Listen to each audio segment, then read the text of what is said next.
చంద్రబాబు గారి రాజకీయ కుట్రలు ఇంకా ఆగడంలే. బాబుగారి చంద్రబాబు నాయుడు గారి రాజకీయ కుట్రలో పావే సునీతమ్మ. నిజం, చంద్రబాబు నాయుడు గారి కుట్రలో పావే సునీతమ్మ.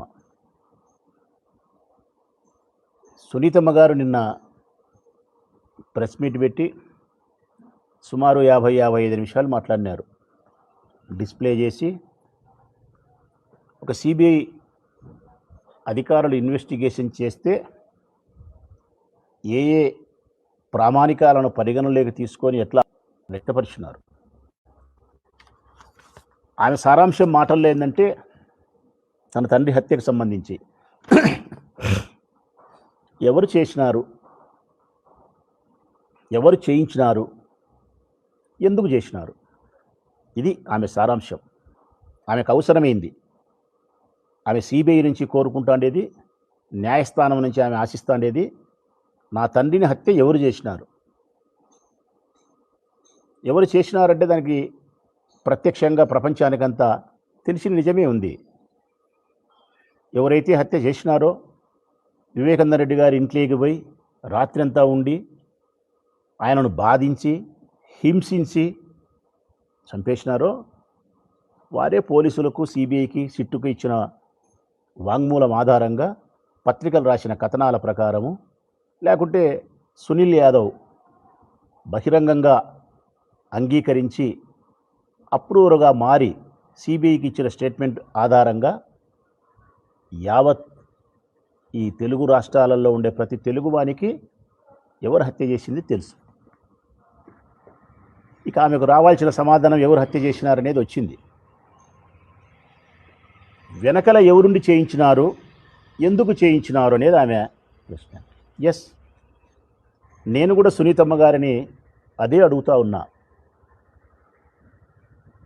ఎవరు చేయిస్తారు, ఎందుకు చేయిస్తారు? ఒక హత్య జరగాలంటే ప్రజలారా ఆర్థిక లావాదేవీలు ఉండాలి, ఆస్తిపరంగా. రెండవది, ఆడదానికి స్త్రీకి సంబంధించిన అక్రమ సంబంధాలు కారణమై ఉండాలి. మూడవది అధికారం ఉండాలి, అధికారం కోసం. నాలుగవది అవమానం ఉండాలి.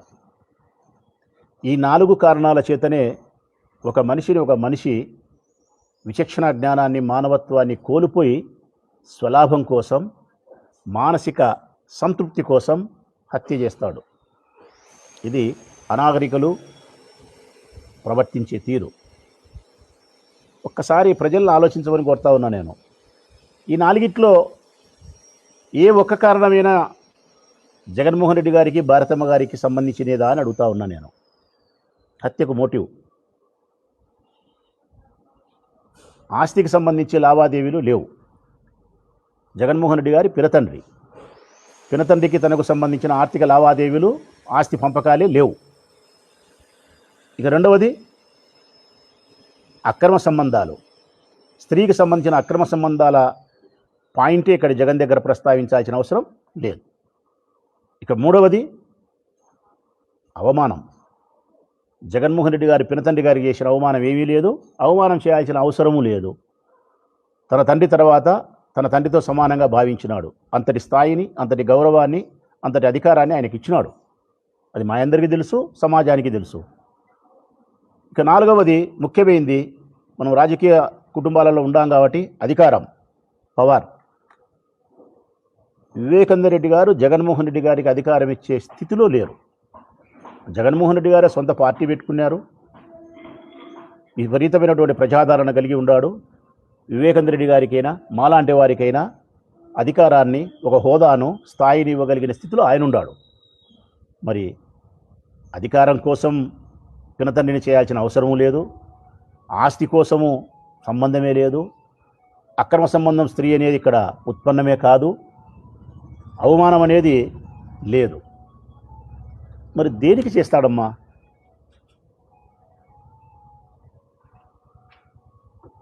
చంద్రబాబు నాయుడు గారి ప్రభుత్వంలోనే ఈ హత్య జరిగింది. చంద్రబాబు నాయుడు గారి ముఖ్యమంత్రిగా ఉన్నప్పుడు ఈ హత్య జరిగితే తన రాజకీయ ప్రత్యర్థి అయినటువంటి జగన్మోహన్ రెడ్డిని ఇరికించడానికో చేసి ఉంటే ప్రజలకు చూపించడానికో పని చేయడా? అదే అయిపోయింది. సుప్రీంకోర్టు వరకు వెళ్ళి సిబిఐ విచారణ కావాలని మీరు కోరినారు. సిబిఐ విచారణ ఇచ్చినారు. సిబిఐ విచారణ చేసింది. పలుమార్లు సిబిఐ విచారణ చేస్తూ ఉన్నప్పటికీ పలుమార్లు మీరు సిబిఐకి తలుపు తట్టినారు. పలుమార్లు మీరు సుప్రీంకోర్టు తలుపు తట్టగలిగినారు. కారణం, పిటిషన్ల మీద పిటిషన్లు వేయగలిగినారు, అభ్యంతరాలను వ్యక్తపరిచినారు. నాకు ఫలానువాని మీద అనుమానం ఉందని చెప్పినారు, ఫలానువాన్ని ఇన్వెస్టిగేషన్లో విచారించండి అని చెప్పినారు, లేకుంటే కాల్ లిస్టులో ఫలాని వాళ్ళకు ఫోన్ చేసినారని చెప్పినారు. మీ హృదయంలోకి, మీ మెదడులోకి వచ్చిన ప్రతి అనుమానాన్ని, ప్రతి ఆలోచనను సుప్రీంకోర్టు వరకు తీసుకుపోగలిగినారు. సిబిఐ తలుపు తట్టగలిగినారు. వారి చెవిలో మీరు శబ్దాన్ని చేయగలిగినారు. 7 సంవత్సరాలుగా సిబిఐ చేత విచారణ జరిపినప్పటికీ ఇంకా మీరు తృప్తి పడాలి. ఒకవైపు ప్రత్యక్షంగా చేసిన ముద్దాయిలు మీరు ఎవరు చేసినారనే దానికి ఇదిగో ఈ 5 మంది చేసినారని ముద్దాయిలే చెప్తున్నారు. ఎవరు చేయించినారు అంటే వెనకల ఎర్రగంగిరెడ్డి అని చెప్పి సిబిఐ చెప్తా ఉంది. మరి ఇంక ఎవరు కావాలా? ఎవరు చేసినారు అనే దానికి ఉంది, ఎవరు చేయించినారనే దానికి ఉంది, ఎందుకు చేయించినారనే దానికి ఉంది. ఆర్థిక లావాదేవీలు, అక్రమ సంబంధాల వ్యవహారం అని 2 కోణాలు చెప్తా ఉన్నారు. కానీ సునీతమ్మ గారికి అది రుచించలే. కారణం, ఆమె మనసులో విషబీజాన్ని నాటినారు అని చెప్పడం కంటే, చంద్రబాబు నాయుడు గారు విషబీజాన్ని నాటినారని చెప్పడం కంటే పెద్ద విష వటవృక్షాన్ని నాటినాడు. ఆ విష వటవృక్షము విషవాయువులను చెమ్ముతా అంతది. ఆ విషవాయువుల వలన, ఆ విష బీజం కాకుండా వటవృక్షం వలనే సునీతమ్మ మనసు పాడైంది. దానికి తోడు పచ్చ మీడియా విపరీతంగా విషప్రచారం చేయగలిగి ఆమెకు అనేక రకాల అపోహలు కలిగించినారు. ఆ అపోహే అవినాష్ రెడ్డి. ఆ అపోహలో భాగమే వారి తండ్రి భాస్కర్ రెడ్డి.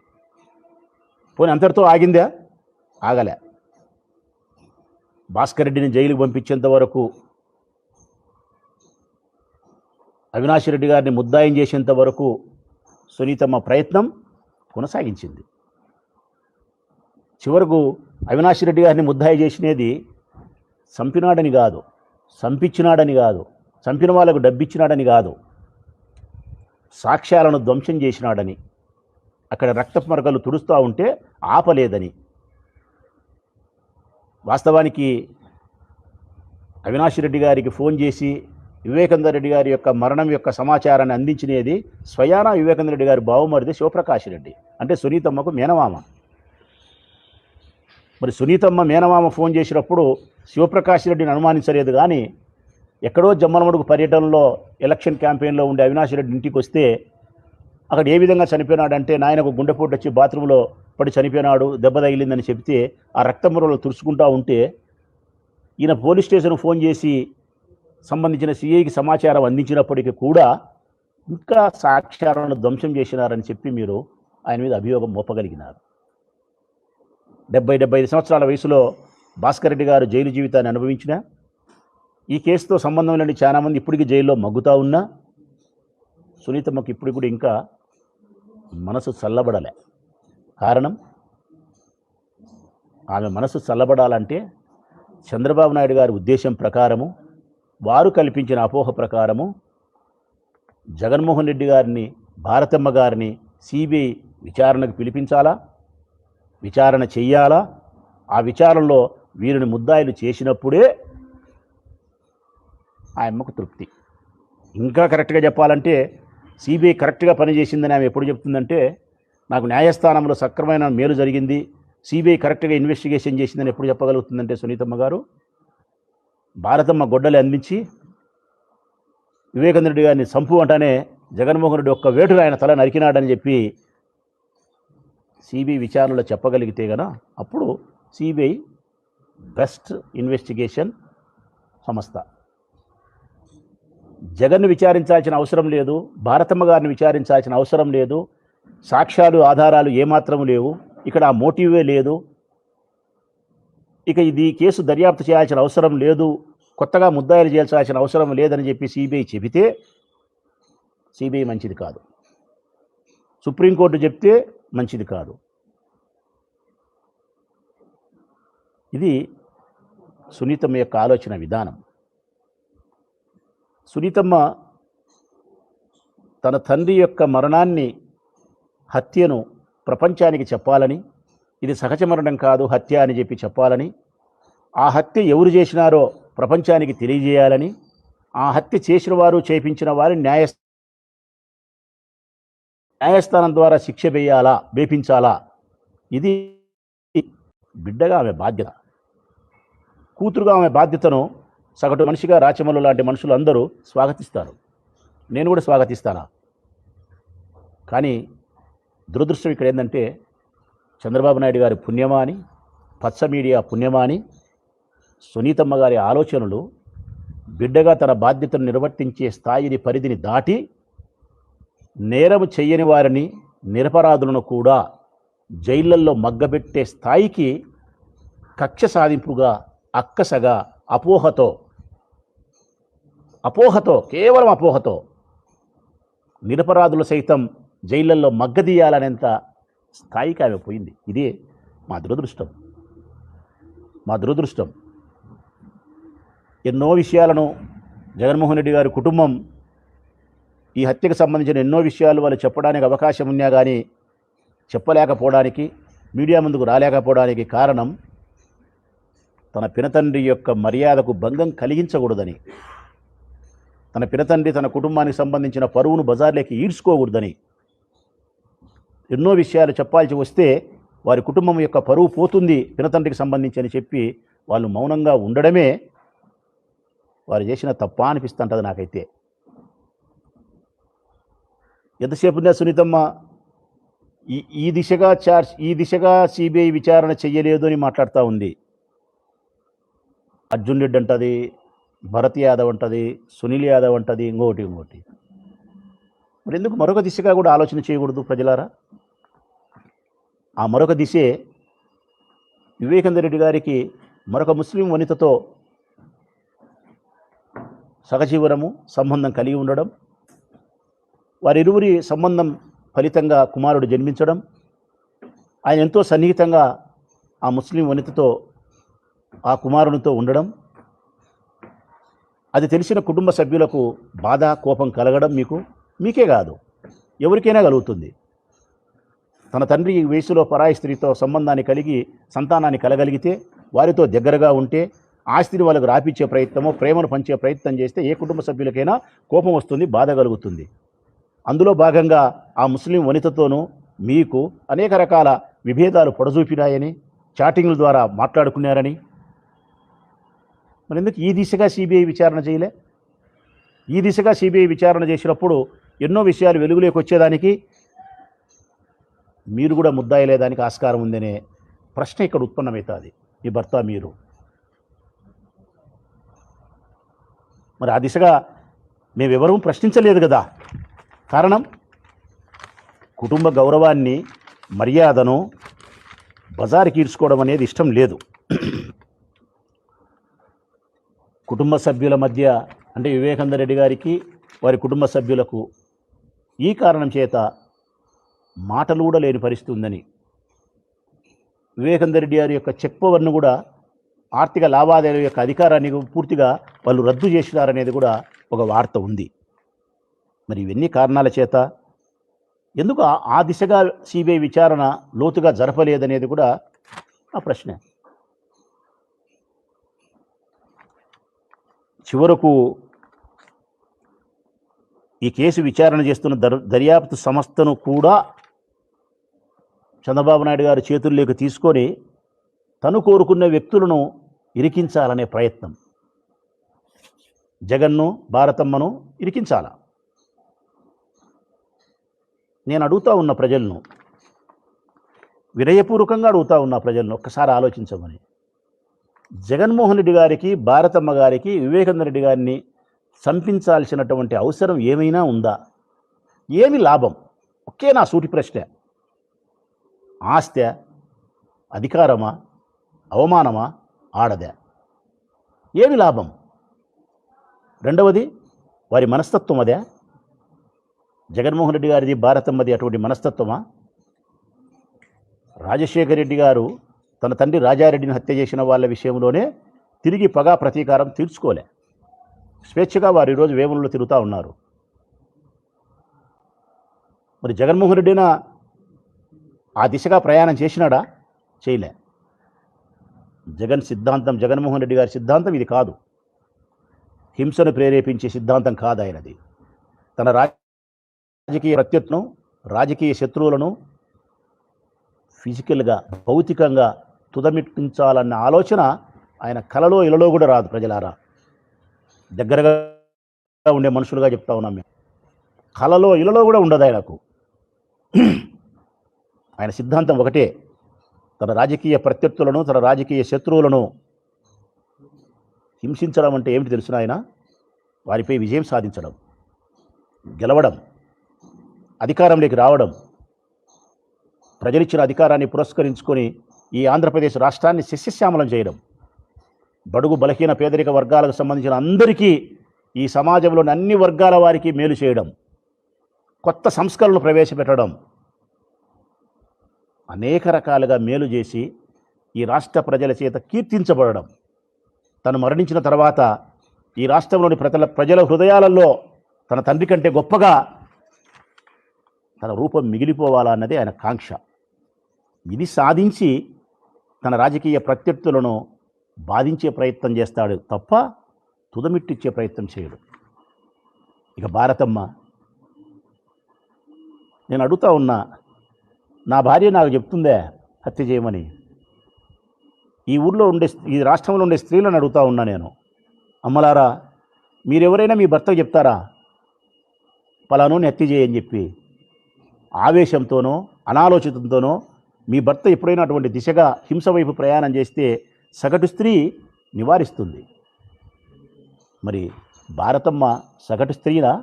సగటు స్త్రీ కంటే మించినదా? ఎన్నో సేవా కార్యక్రమాలు పులివెందులో చేస్తూ ఉన్నారు. గౌరవప్రదమైనటువంటి డాక్టర్ వృత్తిలో కొనసాగుతుండే ఈసీ గంగిరెడ్డి గారి కుమార్తె, జగన్మోహన్ రెడ్డి గారి శ్రీమతి, చదువుకునే మహిళ, చాలా మానవతా కోణంలో ఆలోచించే భారతమ్మ గారు ఎందుకు ఈ హత్యను ప్రోత్సహిస్తారు? ఎందుకు ఈ హత్య చేసిన వాళ్ళని వెనకేసుకొని వస్తారు? ఎందుకు సునీతమ్మ ఈ దిశగా ఆలోచన చేయడంలే? ఇప్పుడు 7 సంవత్సరాలైంది. ఈ 7 సంవత్సరాల కాలంలో వైఎస్ రాజశేఖర రెడ్డి గారి కుటుంబం యొక్క గౌరవాన్ని సుదీర్ఘమైన ఆయన రాజకీయ జీవితంలో 70 సంవత్సరాలు, 60 సంవత్సరాలు ఆయన జీవిస్తే, దాదాపుగా 40 సంవత్సరాలు రాజకీయ జీవితంలో రాజశేఖర రెడ్డి గారు కొనసాగితే మచ్చలేని ఆ కుటుంబానికి, ఆయన కుటుంబం ఏ సందర్భంలో కూడా వీధిలోకి రాలే. అంతటి ఉన్నతమైనటువంటి కుటుంబం యొక్క స్థితిగతులను మారుస్తూ రాజశేఖర రెడ్డి గారి యొక్క కుటుంబ గౌరవాన్ని బజార్లోకి తీసుకొచ్చే ప్రయత్నం చేసినారు ఈ 7 సంవత్సరాల కాలంలో. అన్యాయంగా భాస్కర్ రెడ్డిని జైలు పంపగలిగినారు. అన్యాయంగా అవినాష్ రెడ్డి గారిని వేధించినారు. అవినాష్ రెడ్డి గారిని వేధించిన వేధింపు అయితే మరొక మనిషి అయితే సిక్కి శల్యమవుతాడు. కొన్ని కోట్ల మంది చెవులలో అవినాష్ రెడ్డి హత్య చేయించినాడని కొన్ని కోట్ల మంది చెవులలో ఊదినారు పచ్చపత్రికల ద్వారా. ఆయన వ్యక్తిత్వాన్ని హననం చేయడం అనే దానికంటే ఆయన వ్యక్తిత్వాన్ని 1,00,000 సార్లు చంపినారు. న్యాయస్థానాల చుట్టూరు తిరగాల్సిన పరిస్థితి కల్పించినారు. మానసిక వేదనకు గురి చేసినారు. తన తండ్రిని జైల్లో నిర్బంధించినారు 75 సంవత్సరాల వయసులో. ఉట్టి పుణ్యానికి నేను ఆ రోజు చెప్పిన, అవినాశి హత్య చేస్తే మేము రాజకీయాల్లో ఉండాల్సిన అవసరం లేదు, అందరం రాజీనామా చేస్తామని చెప్పినాం, ఉండమని చెప్పినాం. అవినాశే కాకుండా జగన్మోహన్ రెడ్డి భారతమ్మే హత్యకు కుట్రకు కారకులు అని చెప్పి సునీతమ్మ మాట్లాడితే సిబిఐ విచారించాలంటే మేము రాజకీయాల్లో కొనసాగడం ఎందుకమ్మా? రాజకీయాల్లో కాదు, అసలు ఈ మానవ సంబంధాలలో మేము ఉండాల్సిన అవసరమే లేదు. ఇంకా ఊరు విడిచిపెట్టి ఎక్కడికో మేము వెళ్ళిపోవాలా శివక్షేత్రాలకు, ఇదంతా వద్దురబ్బా నాయన అని చెప్పి. మేము జగన్మోహన్ రెడ్డి గారి వెంట నడచడానికే కారణం కడప జిల్లా అనేది ఒక కారణమైతే అంతకంటే గొప్ప కారణం రాజశేఖర రెడ్డి కొడుకని, అంతకంటే గొప్ప కారణం జగన్మోహన్ రెడ్డి గారు మంచివారని, మానవతా విలువలు కలిగిన మనిషి అని, 10 మందికి సహాయపడగలుగుతాడని, మంచి నాయకుడని, రాష్ట్రాన్ని అభివృద్ధి చేయగలుగుతాడని భారతమ్మను జగన్మోహన్ రెడ్డి గారిని మానవీయ కోణంలోనూ సమర్థత కలిగిన నాయకునిగాను మేము చూడగలిగినాం కాబట్టి వారి వెంట నడుస్తున్నాం. ప్రధానమైన కారణం మాకు ఒక వ్యక్తిత్వం తల్లి. పదవి కోసమో ఎమ్మెల్యే టికెట్ల కోసమో జగన్మోహన్ రెడ్డి గారి వెంట మనస్తత్వం కలిగిన కుటుంబంలో జన్మించలే మేము. ఆయన వ్యక్తిత్వాన్ని ప్రేమించి నడుస్తున్నాం. నాలాంటి వాళ్ళు 100 మంది 1000 మంది, మరి మీ నమ్మకానికంటే 1000 మంది 1,00,000 మంది ప్రజలమైనటువంటి నాయకులమైనటువంటి మా నమ్మకం చిన్నదంటావా తల్లి? జగన్ మనస్తత్వాన్ని, భారతమ్మ మనస్తత్వాన్ని మేము పసిగట్టలేమంటావా? నా ప్రశ్న మరొకసారి సంధిస్తా ఉన్నా అమ్మను నేను. వివేకానంద రెడ్డి గారి హత్య వెనుక కుట్ర చేయాల్సినటువంటి అవసరం జగన్మోహన్ రెడ్డి గారికి, భారతమ్మకి ఏముందో చెప్పాలా? సూటిగా అడుగుతాను నేను. ఏమి లాభం ఉందో చెప్పాలా? ఒక్కటి ఏదైనా సరే, ఇది ఈ లాభం ఉంది, ఈ లాభం వల్ల ఆయన చేసినాడు. ఇక ఇప్పటికైనా సిబిఐ దర్యాప్తు క్లోజ్ చేసి ఛార్జ్షీట్ క్లోజ్ చేసింది కాబట్టి ట్రయల్ కోర్టులో విచారణ జరుగుతూ ఉండే ఈ నేపథ్యంలో ఇక విచారణ చంద్రబాబు నాయుడు లాంటి ముఖ్యమంత్రి కోర్టులో విచారణ జరిగేటప్పుడు ఇంకా ఈ కేసు గురించి మాట్లాడడం, అవాకులు చివాకులు పేలడం అనేది ఇది చట్ట ప్రకారము కరెక్ట్ కాదు. ఆయన పదవి రీత్యా, వయసు రీత్యా కూడా కరెక్ట్ కాదు. ఇక సునీతమ్మ గారైనా కానీ ఇంకా ప్రెస్ మీట్లు పెట్టి దీన్ని సాగబెరకడము న్యాయం కాదు. న్యాయస్థానంలో తప్పు చేసిన దోషులకు శిక్ష వేయడానికి న్యాయం ప్రకారం నీకు ఉండబడిన అవకాశాలు పురస్కరించుకొని ప్రయత్నం చేయడం తప్పు లేదు. అంతే తప్ప ఇంకా నీ మనసు చల్లారకుండా, నీ మనసు చల్లారలేదు అనడం కంటే కూడా నీ మనసు చల్లబడనీయకుండా చూస్తున్నాడు చంద్రబాబు నాయుడు. నీ మనస్సు చల్లగా కాకుండా చూస్తున్నాడు. చల్లబడే క్రమంలో మళ్ళీ దాన్ని వేడి చేస్తున్నాడు. ఆయన మళ్ళీ అపోహల వైపు తీసుకుపోతున్నాడు. ఆయన రాజకీయ కుట్రలో మీరు బలి అవుతున్నారు. మీరు మాకు బాధ కలిగే అంశం ఏంటంటే, జీవిత పర్యంతరము రాజశేఖర రెడ్డిని వ్యతిరేకించి, రాజశేఖర రెడ్డిని అవమానిస్తూ ప్రవర్తించినటువంటి చంద్రబాబు నాయుడుతో చిలిమి చేస్తారా మీరు? జగన్ కుటుంబ సభ్యులైనటువంటి కొంతమంది చంద్రబాబు నాయుడుతో చిలిమి చేస్తారా? రాజశేఖర రెడ్డిని ప్రేమించే ఏ రక్త సంబంధం లేని మేము, ఆత్మబంధమే కలిగినటువంటి మేము, మాలాంటి వాళ్ళము ఈనాటికి చంద్రబాబు నాయుడు వైపు మేము కన్నెత్తి కూడా చూడడంలే. మేము కారణం ఒకటే, రాజశేఖర రెడ్డి గారిని అవమానించి రాజశేఖర రెడ్డి కుటుంబాన్ని ద్వేషించే ఆ మనిషితో మా బొందిలో ప్రాణం ఉండగా మేము చూడం. ఎన్ని కష్టాలు వచ్చినా ఉంటాం. జగన్మోహన్ రెడ్డి గారికి వ్యతిరేకంగా ఉండబడినటువంటి ఆ మనిషితో ఎట్లా మీరు చెలిమి చేయగలుగుతారు? ఆయనతో కుట్రలో మీరు ఎందుకు భాగం కాగలుగుతారు? జగన్మోహన్ రెడ్డి కుటుంబాన్ని బజారుకిడ్చే ప్రయత్నం ఎందుకు చేస్తారు? నీ తండ్రి హత్యలో ఆయన ముద్దాయి చేయాలా, భారతమ్మను ముద్దాయం చేయాలనే ప్రయత్నం నిజంగా చాలా అన్యాయం. ఎంత అన్యాయం అంటే అసలు అంత అన్యాయం అసలుకి ఇది. దయచేసి ప్రజల్లో ఒక్కసారి ఆలోచించమని కోరుతా ఉన్నా నేను. వివేకానంద రెడ్డి గారి హత్య వెనుక, హత్య చేసింది ఎవరు, హత్య వెనుక ఎవరుండారు, చేసింది 5 మంది వాళ్ళు, దాని వెనుక ఉండేది ఎర్రగంగిరెడ్డి. ఈ విషయాలన్నీ ప్రజలకు తెలుసు. చివరిగా నేను ప్రజలను అభ్యర్థించేది, సునీతమ్మ గారిని అభ్యర్థించేది, ఇకనైనా వీటికి పులి స్టాప్ పెట్టి న్యాయస్థానంలో న్యాయం ఎలా జరుగుతుందని చెప్పి ఎదురు చూడడమే మంచిదని చెప్పి నా అభిప్రాయం.